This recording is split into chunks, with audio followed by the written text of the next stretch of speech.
Carowinds is a park that every coaster enthusiast should visit sometime in their life. It's not only a beautiful quality park, but it obviously also has an amazing coaster collections with coasters such as Fury 325 and Copperhead Strike.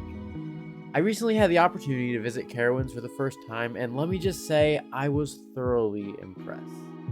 It's one thing researching a park online, but visiting in person is a whole other experience, and I loved it. So now that I have a good feel for this park, it just confirms some of the predictions that I've had for the future. So in this video, we're going to be talking about my experience with Carowinds, but more importantly, we're going to be talking about what's next for the park, including future coaster additions, ride removals, and more. So before we start talking about the future of the park, let me very briefly give you my thoughts on a few attractions. So first off, we have Fury 325. This ride is very good, and it definitely makes my top 10 coasters. It's relentless, but also super butter smooth and amazing at the same time. It is slightly overhyped, but it's still a fantastic ride. On top of Fury, another spectacular ride was also Copperhead Strike. No matter how you look at it, Copperhead Strike is an awesome ride. Its airtime and especially hang time are spectacular, and it is such a great addition to the park. So after my visit to Carowinds, I realized something about their coaster collection that will help me predict what the park is going to add next. Carowinds coasters can be pretty much placed into three categories: fantastic, mediocre, and absolutely terrible. In the fantastic category is obviously Fury 325, Copperhead Strike, and even Afterburn and Intimidator. And in the mediocre category are rides like Flying Cobras, Carolina Gold Rusher, Nighthawk, and even Ricochet. These rides in the mediocre category serve their purpose, but they aren't great attractions. So this brings us to the final category of absolutely terrible coasters. And what is really concerning about this is the majority of their coasters actually fall into this category. Vortex is painful, Hurler is unbearable, and do not even get me started on Carolina Cyclone. So if we're not counting the terrible kiddie coaster, Kitty Hawk, Carowinds has 3 terrible attractions. So that means 3 rides that are on the chopping block. And if I had to guess, I would say at least one of these rides is going to be removed within the next 5 years. So let's talk about what it is and what its replacement could be. Let's start off with Carolina Cyclone. Wow, is this ride painful. I did not like this ride, and I don't think many people do. The plot of land that this ride currently sits on isn't that big, so it wouldn't free up that much space for a new coaster addition. But the ride did just get a new fancy paint job, so I wouldn't be surprised if this ride hangs on for a little longer. Now we're going to talk about a special one, and this is Hurler. So let's face the facts. Hurler is not a good ride. It has a mediocre layout, and it's overall not a great attraction. So the first thing anyone ever thinks of when they talk about this coaster is possibly RMCing it. Hurler at Kings Dominion was RMC'd to become Twisted Timbers. So could the same thing possibly be happening here? Well, personally, I'm on the side that says yes. If you think about it, an RMC iBox conversion simply makes too much sense. But let me explain exactly what I mean. I'm not saying that they're going to clone Twisted Timbers. In fact, I think that is very unlikely. But I do think that RMC has potential to convert this coaster into an awesome hybrid. So let me explain. Contrary to popular belief, Cedar Fair knows that RMC conversions are a coaster addition for the long term. Notice how I said long term.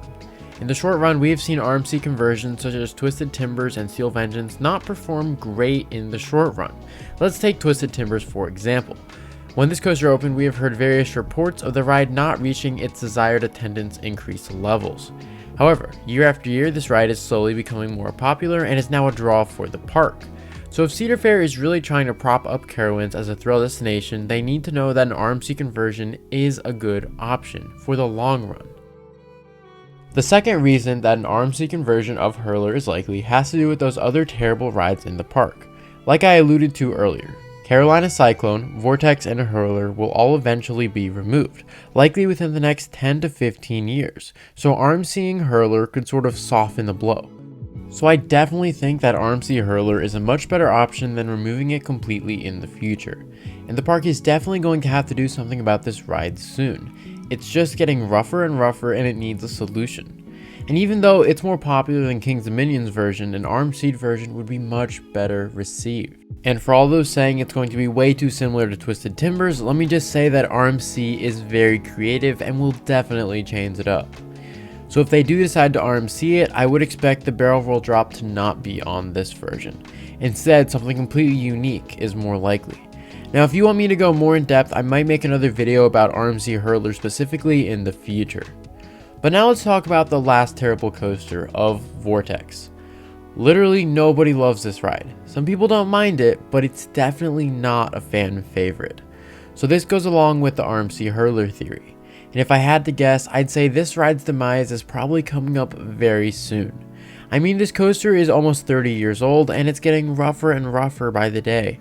I don't think many people would be truly disappointed if they remove this for something better. However, I do think announcing an RMC Hurler first would kind of soften the blow. And if you're wondering about the time frame that I'm looking at, I'm thinking it would happen anytime from 2024 to 2026. Now, I'd give this whole thing about RMC Hurler and Vortex leaving about a 60% chance of happening in the time frame that I'm saying. So RMC Hurler is the first major coaster that I could see the park getting. But what else could this park receive in the future? Well, coasters like a GCI Woody and a B&M dive coaster are thrown around a lot. As for the GCI, I'd say it's definitely in the price range and it is a good fit, but I don't think it's very likely. The B&M dive coaster, however, is very intriguing and it's an interesting option. I think it would be very well received if it did happen. Now besides coasters, what else do I think this park is going to be up to for the next couple of years? Well, if you look at the past couple of years, you'll notice that the park has been focusing on additions that greatly improved the general feel of the park itself. The whole county fair section is relatively new, and obviously so is the area near Copperhead Strike. And not to mention the whole Camp Snoopy enhancements. So this leads me to believe that we will see another area of the park get revamped in the future. And for this, I'm predicting the area that is near Carolina Cyclone, Vortex, and Ricochet. This whole area of the park is lacking the most, so I wouldn't be surprised if we see some enhancements in the future. And also Screamweaver will probably be removed and replaced by another flat ride. I think that one is just bound to happen. So Carowinds' future depends on one main thing, and that is how much Cedar Fair is going to want to invest into the park. And as you can tell, this place currently gets a lot of love from Cedar Fair. It overtook Kings of Minions' spot, and as long as it continues to perform, the future for this park is looking very, very bright. So to conclude, here's what I think is next for Carowinds. I do believe that Hurler will eventually be RMC'd. It's a much better choice than tearing the ride down completely in a few years. Now this ride may get some ridership now, but as it keeps getting rougher and rougher, that's going to start to decline. I've heard the argument thrown around many times that Hurler is the fourth most ridden ride in the park. Well, see, that makes sense, but it's right in the front near Fury 325, so that's pretty obvious. I'm sure if you put an RMC here, it would get ridden even more. So RMC Hurler just makes way too much sense. It would also pave the way for them to remove another one of their bad attractions such as Vortex or Carolina Cyclone. And I'd also be willing to bet that Screamweaver is going to be leaving within the next 10 years as well. And who knows what other coasters this park might add. I definitely think a B&M dive coaster would be great here, but at this point it's just too early to tell. So that's my thoughts on Carowinds. What do you think in the comments below? Please leave your comments, your thoughts, your predictions, and anything else you just want to say. I make sure to read every single comment and I like all of them. So thank you guys so much for watching, and this is the Coaster Josh signing out.